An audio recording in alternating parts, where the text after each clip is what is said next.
مغرب کی نماز کے بعد آپ 2 لفظ بول دیجئے، آپ کے اوپر جہنم کی آگ حرام ہو جائے گی۔ اور یہ میں اپنی طرف سے نہیں کہہ رہا ہوں، بلکہ رسول اللہ صلی اللہ تعالیٰ علیہ وآلہ وسلم نے یہ دعا سکھلائی ہے۔ بہت چھوٹی سی دعا ہے، 2 لفظ ہیں بس، آپ ان کو اچھے سے یاد کر لیجئے۔ اور آقا علیہ السلام نے ارشاد فرمایا کہ جو بندہ فجر کی نماز کے بعد اور مغرب کی نماز کے بعد، فرض نماز کے بعد 7 مرتبہ اس دعا کو پڑھے گا، اللہ تبارک و تعالیٰ اس کو جہنم سے نجات عطا فرما دے گا، وہ جہنم سے اس انسان کو بچا لے گا۔ اور یہ مغرب کی نماز کے بعد 7 مرتبہ آپ کو پڑھنا ہے۔ انگلیوں پر پڑھنے تو زیادہ بہتر ہے۔ انگلیوں پر پڑھنے کا راز کیا ہے وہ بھی میں آپ لوگوں کو بتا دیتا ہوں۔ انگلیوں پر پڑھنے کا راز یہ ہے کہ ہم بعض مرتبہ سبحان اللہ، الحمدللہ، اللہ اکبر بھی انگلیوں کے اوپر گنتے ہیں۔ تو اس کا ایک فائدہ یہ ہے کہ قیامت کے دن اللہ تعالیٰ نے قرآن کریم میں فرمایا یوم تحدث اخبارہا، جو کچھ انسان نے کیا اخبار کی طرح اس کے سامنے آ جائے گا۔ اور فمن یعمل مثقال ذرۃ خیرا یرہ ومن یعمل مثقال ذرۃ شرا یرہ، جس نے ذرہ بھر بھلائی کی ہوگی وہ اسے پالے گا قیامت کے دن، جس نے ذرہ بھر برائی کی ہوگی وہ اس کو پالے گا۔ تو جو انسان قیامت کے دن جب کوئی بندہ آئے گا اور وہ اپنے گناہوں کا اقرار نہیں کرے گا، اللہ فرمائے گا تم نے یہ گناہ کیا تھا، وہ کہے گا نہیں۔ پھر اللہ فرمائے گا تم نے یہ گناہ کیا تھا، وہ کہے گا نہیں مولا ہم نے نہیں کیا تھا۔ تو اللہ تعالیٰ اس کی زبان پہ تالا لگا دے گا، اس کی زبان کو بند کر دے گا۔ پھر اس کے جو اعضاء ہیں، باڈی کے جو اعضاء ہیں نا، یہ گواہی دیں گے، یہ بولیں گے کہ مولا اس نے یہ گناہ کیا تھا۔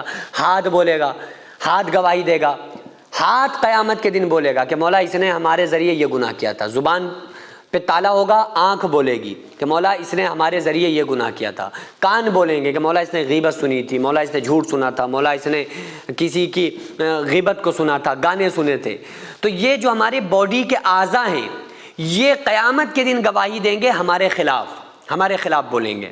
اور اگر ہمارے اعضاء نے جو نیکیاں ہمارے اعضاء کی وجہ سے ہوئیں وہ گواہی دیں گی اس بات پر کہ ہم نے نیک کام کیے۔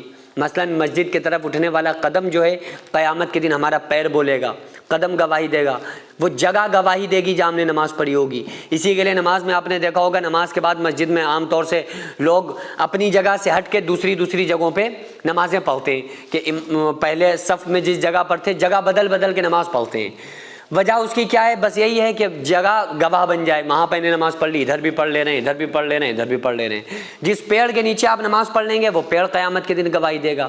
جس پیڑ کے نیچے کوئی نیکی کا کام کر لیں، سبحان اللہ، الحمدللہ، اللہ اکبر پڑھ لیں، وہ پیڑ قیامت کے دن گواہ بن جائے گا۔ اور گناہ کریں گے تو وہ گناہ کے لیے وہ گواہ بن جائے گا۔